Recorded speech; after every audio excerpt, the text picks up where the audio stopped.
Hey, the first thing I'm going to do, I'm going to show you my starter. This is it. And I have so much starter because I make so much bread. You probably won't want to have this much unless you use a lot of discard recipes. This is what I'm going to show you can do with this type of a starter. This is a cold starter. I don't use the warm that you sit on the counter and have to tend to every day. I'm too busy for that. So I've created mine to be a cold starter. And that's what I gave you, is the cold starter. So first of all, I would get my jar that I'm going to put it in. And I like to have a fairly straight side so I can see when it rises, how much it rises. When I use this one, which I don't normally, I have big tall ones like this. But when I use this one, it will look like it didn't rise up doubled, but it will because it gets bigger as the volume gets bigger as it goes up.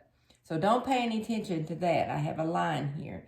But we're going to start with this. I'm going to put 100 grams of my cold starter right out of the icebox. And you can see it's pretty bubbly. And it's been in the icebox for 5 days now without having anything done with it.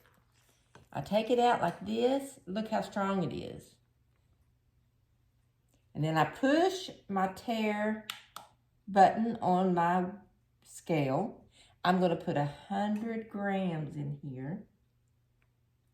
Let's see what we got. See how thick and heavy that is? That's 121. So I'll take just a little bit out,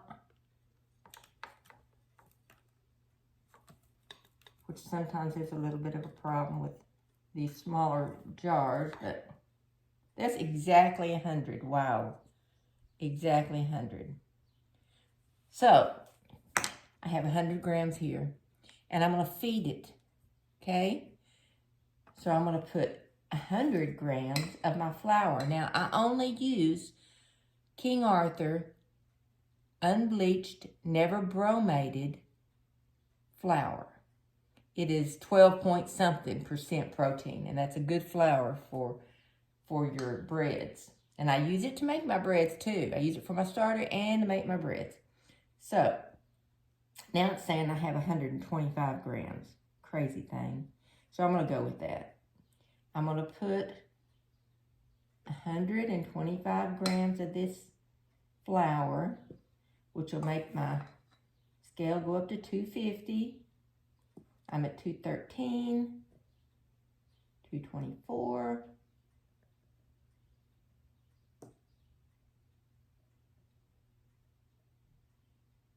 Need 5 more grams. 2 more.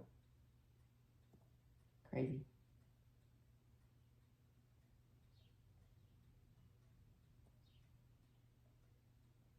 Okay, I've made it to 250.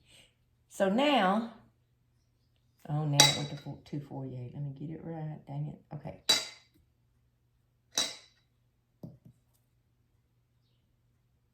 This thing is not.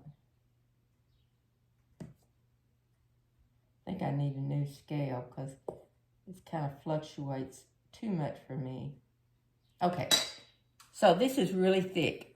Now when I go to stir it, I use wood because some metals have a reaction with your starter and you don't want any kind of reaction. So I take this off and I'm going to stir that in a little bit into this clumpy, thick starter. And you know it's not going to mix totally, because it is so thick. But there I've got it kind of mixed up. Now I'm going to put it back on here. And I'm going to start with my water. This water is filtered water. Do not use chlorinated water or any kind of water that's been treated. I'm going to start with 60 grams of water. I know a lot of people say do 1 part starter, 1 part flour, and 1 part water. But that makes it too loose of a solution for me. It gets too watery. It doesn't rise as well. It just doesn't do as well in the icebox. So now I'm going to stir this in.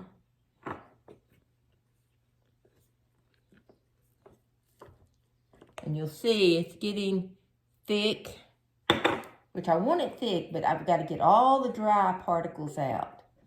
Everything has to be moisture, has to be moisture-full. If you have dry parts, it won't hurt it really per se, but it will just be better to have it a little more moist so you don't have any hard clumps in your starter.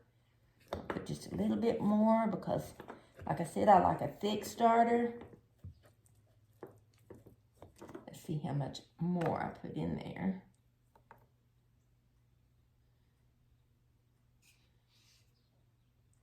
So now it's saying 48 because some of it sticks to your spoon. And I like to have 60 in with 100 flour and 100 starter.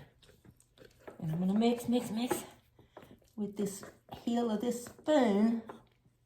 Now you could use silicone, anything like that. Okay, I'm there.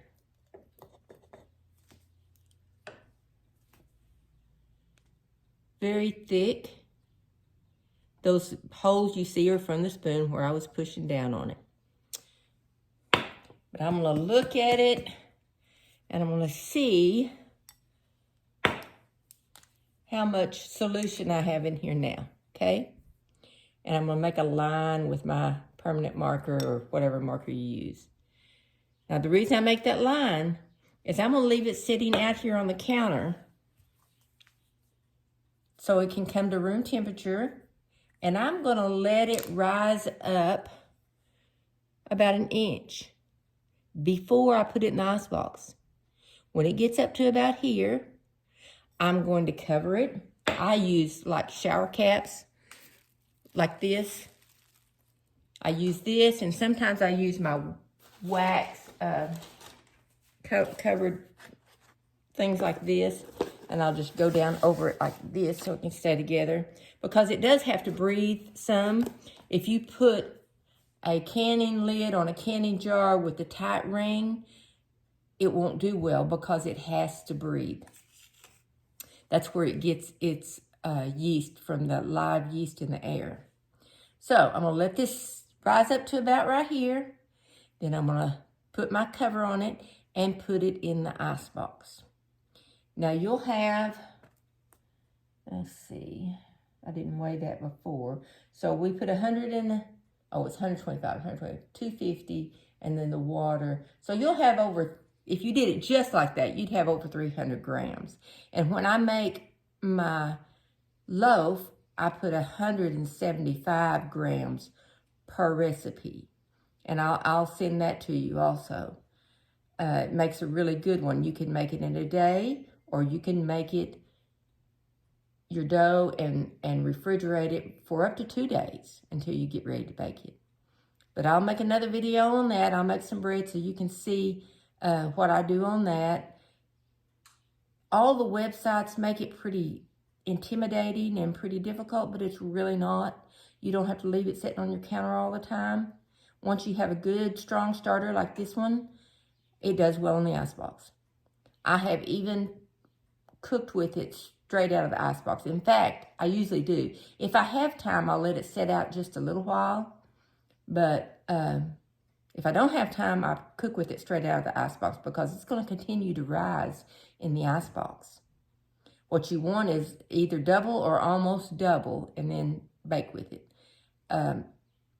You can achieve that if it hasn't risen a whole lot in your icebox by sitting it out really early in the morning and just leaving it out on the counter till it comes to room temperature. And then since it's already fed and you fed it and you put it right in the icebox, then you don't have to feed it again before you bake. You just let it rise some more and then get after it and bake. That's what I love about this cold starter. Okay, that's all for now.